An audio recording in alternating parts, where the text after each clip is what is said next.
God's promises to Moses came true, but only after his death.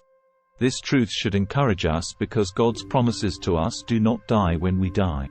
Joshua chapter 1 opens by telling us that Moses was dead and Joshua was to take over and lead the people into the promised land.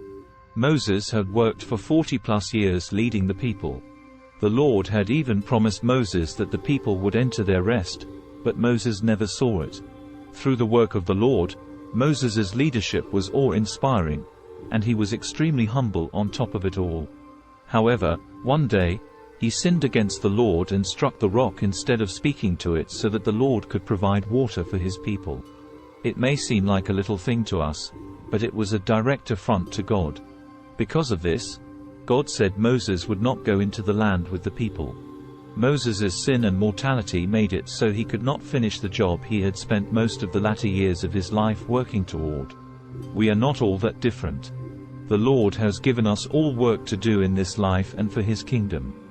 Though we may all do a decent job sometimes, we all struggle with our own sinfulness. And even though we are justified in Christ Jesus, we too will someday face death.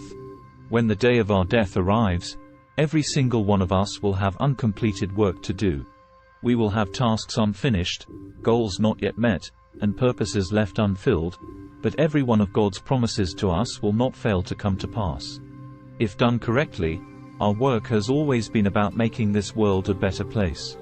Whether you cobble shoes or run a large organization, you work to provide something this world needs. Sure, there are obvious sinful exceptions, but as Christians, we all work to see the kingdom come on earth as it is in heaven. In this light, all work is spiritual. We will all likely die before that day arrives, but we have blessed others with our work. Christ has already consummated his kingdom.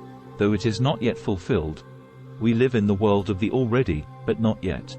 Make no mistakes about it. His kingdom will come, and we will all enter that rest, even if we have already died.